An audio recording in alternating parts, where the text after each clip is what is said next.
We've seen mirrorless cameras that are made to look like vintage rangefinders, mirrorless cameras made to look like vintage SLRs, even DSLRs made to look like old SLRs. We've seen the retro thing done quite often. And then Fujifilm go and release this, the X-T1. And I have to say, it looks pretty damn good in person, much better than the pictures on the internet. Kind of the opposite effect of online dating. Not that I know. Looks kind of like the Contax RTS.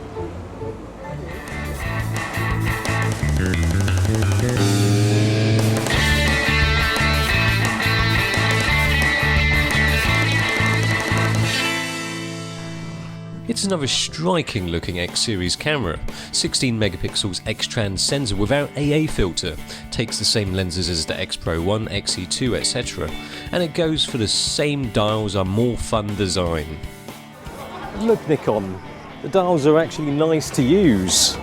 You've got the ISO, mode dial, shutter speed, metering and exposure comp all in spinny selector form. You know, some people might be forgiven for thinking this is just the same stuff, albeit with an EVF in the middle instead of on the side. But then you'd be colossally wrong.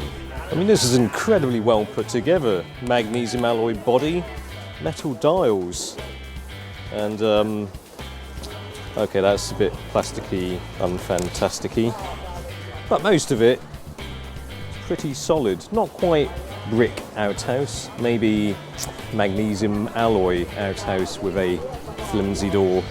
And another thing, this is weather sealed, so despite the flimsy door, it should be watertight. It's cold. The addition of weather sealing is an X series first. Oh, well, I hope it's weather sealed because Fuji have got to use this for an event this afternoon. Oh well. I must add that this 56mm f1.2 is not weather sealed. There are 3 lenses that will be, however. This body is designed to be practical. It's got dials everywhere apart from on the top. You've got one on the front here, just like a DSLR. And one on the back. And you've got a tilty flippy screen. Add to the practicality a mic input and the ability to use uber fast UH2 standard cards. The first camera to do so in fact, so it's signalling its intention as a serious camera for serious people, not just for people who like wearing hats. You know, everything about this camera seems pretty quick. Even the startup time.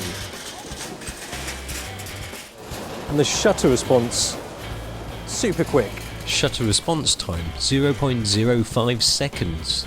The one thing that's always been a worry with Fuji X cameras is the focusing. Is this quick and good? Fuji claim it's the quickest auto-focusing system in the world. Whatever that means, they all claim that. And this uses a hybrid auto-focusing system, which doesn't necessarily mean much these days. Especially Canon had that and it didn't really work too well, did it? Initially it seems pretty quick to focus. Let's see how accurate it is though when we put this to f1.2. New lens, ooh. Generally the focus works well. Getting focus right with an f1.2 lens and a lens meant for portraits on the street is a bit of a challenge, but it handles it nicely with a good degree of accuracy. In areas where the lighting is not so good, the focus does tend to hunt around a little bit. I'd say it's improved. Ow, zoomed in. That's annoying. That focus assist button is right by my thumb, so I accidentally pressed it when I raised the camera to my eye. It's a zoomed in view. Now you've got 6 customizable buttons. So I should be able to customize that to something else. No, you can't. Tough shit. You can customize all the other buttons, just not that one. Tough luck. I have to say that electronic viewfinder is brilliant with this. With 2.36 million dots and a 0.77 times magnification. This is one of the best electronic viewfinders I've used. Look Canon, the viewfinder's even bigger than a 5D Mark whatever's viewfinder. What's more, when you turn it to portrait orientation, all the detail changes. optimised for portrait shooting. Brilliant. And because this EVF is so blooming big, you can actually fit 2 screens in there. It's got a dual view mode for manual focusing. There's focus peaking too, making it almost impossible to get error focus shots if you're shooting manual focus. Oh yeah, it has a 7 FPS burst also, but who cares? The EVF is the star of the show here. It's so cleverly implemented into this camera, and this along with the way it performs makes this a winning combination, especially when you pair that with the gorgeous images and fantastic low light performance. ISO 12800 images still look usable with only a minor bit of blotchy crud. And the good stuff doesn't stop there. It has Wi-Fi so you can shoot with it remotely, and you have interval shooting. But of course, there are some things that aren't quite so perfect.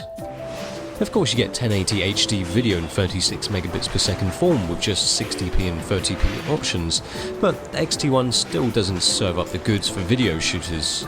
Also, although you can get battery grip, without it the battery life is good for 350 shots, not too impressive. But you have to hand it to Fujifilm. They're showing with the X-T1 that they're not just making cameras for trendy people. They really want to go straight for the balls of the mid-range DSLRs.